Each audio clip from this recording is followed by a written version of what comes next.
Hello viewers, আপনারা কি জানেন বর্তমানে এআই দিয়ে ছবি এডিট করলে বেশিরভাগ সময়ই বোঝা যায় এটা একটা এডিট করা ফটো। কিন্তু আজকের এই ভিডিওতে আমি আপনাদের এমন একটা পদ্ধতি দেখাবো যেটা ব্যবহার করলে ছবিটা এতটাই রিয়েলিস্টিক দেখাবে যে কেউ বুঝতেই পারবে না এটা এডিট করা ফটো। তবে চলুন বেশি কথা না বলে সরাসরি ভিডিওটা শুরু করি। আর হ্যাঁ, যদি এই ভিডিও দেখে আপনার কোনো উপকার হয় বা নতুন কিছু শিখতে পারেন তাহলে দয়া করে চ্যানেলটি সাবস্ক্রাইব করে পাশে থাকবেন। ধন্যবাদ। এই ছবিটা হলো আমার আসল অর্থাৎ এডিট না করা ফটো। এখন দেখুন এডিট করা ফটোটা। দেখে কি বোঝা যাচ্ছে এটা এডিটেড? একদম না, ঠিক যেন বাস্তবে তোলা কোনো ডিএসএলআর ফটো। এই ধরনের রিয়েলিস্টিক ফটো এডিট করতে হলে আমাদের দরকার হবে 3টি সহজ স্টেপ। আর প্রতিটি স্টেপে আমরা ব্যবহার করব জনপ্রিয় 3টি প্রিমিয়াম অ্যাপ, যেগুলো লিংক পেয়ে যাবেন আমার টেলিগ্রাম চ্যানেলে। ভিডিওতে আমি স্টেপ বাই স্টেপ দেখিয়ে দেব কিভাবে আপনারাও করতে পারেন এমন এডিট। তাই ভিডিওটা সম্পূর্ণ দেখুন যাতে কিছু মিস না হয়ে যায়। একদম স্টেপ নাম্বার 1, এই ছবিটা আমি রেমিনি অ্যাপ দিয়ে শুধু এনহ্যান্স করে নেব, কোনো ধরনের কালার এডিট করব না। তো আমি এখন আমার ছবিটা রেমিনি অ্যাপে শেয়ার করে নিচ্ছি।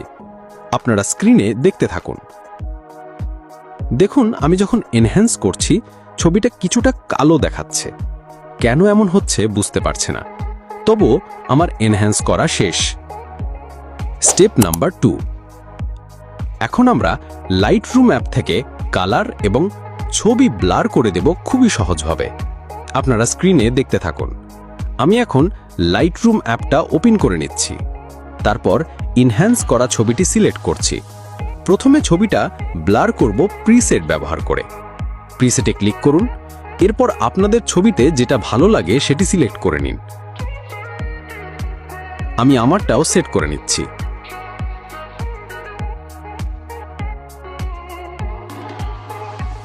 ব্লার করা শেষ হলে এখন কালার করব। আমি আমার মতো করে কালার করে নিচ্ছি। আপনারাও আপনাদের পছন্দ মতো কালার করে নিন।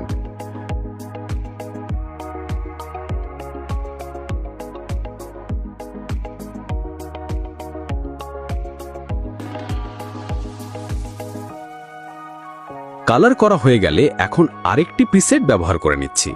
আপনারাও ব্যবহার করতে পারেন। আমার প্রিসেট অ্যাপ্লাই করা শেষ। এখন যাব মাস্কিং অপশনে। সেখানে গিয়ে সিলেক্ট সাবজেক্টে ক্লিক করব।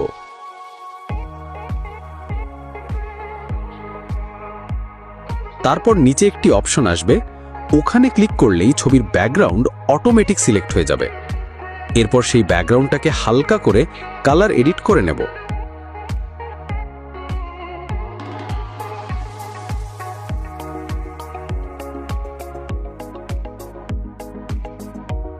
এই যে দেখুন শেয়ার অপশন আসছে এবং এখানে সেভ করারও অপশন আছে।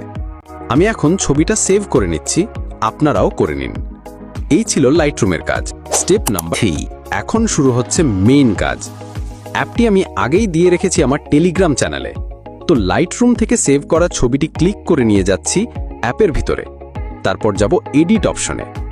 ডান পাশে গিয়ে দেখুন এআই রিপ্লেস নামে একটা অপশন আছে, এটা ক্লিক করুন। এবার ব্রাশ দিয়ে ছবির যে অংশে ব্যাকগ্রাউন্ড পরিবর্তন করতে চান সেই জায়গাটা সিলেক্ট করে নিন। আমি সিলেক্ট করে নিচ্ছি।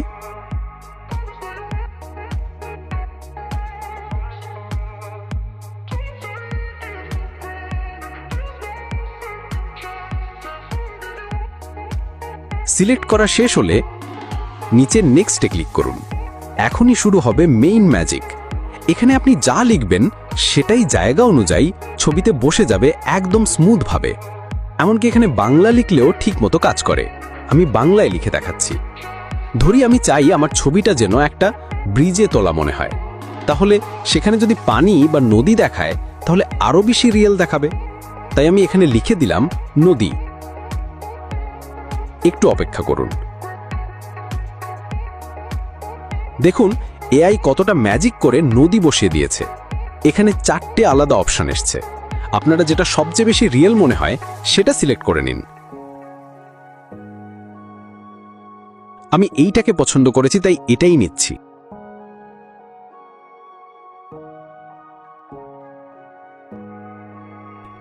এরপর ডান বা ফিনিশ বাটনে ক্লিক করুন। এখন আমি ছবিটা প্রিজম ফিল্টার দিয়ে একটু আর্টিস্টিক করে নিচ্ছি, আরও একটুখানি ম্যাজিকের মতো রেজাল্ট আনার জন্য। দেখুন, ফটোটার পেছনে যদি একটা গাছ থাকে তাহলে আরও বেশি সুন্দর লাগবে। আপনারা চাইলে নিজেদের মতো করে আবারও একটা ব্যাকগ্রাউন্ড বসিয়ে নিতে পারেন।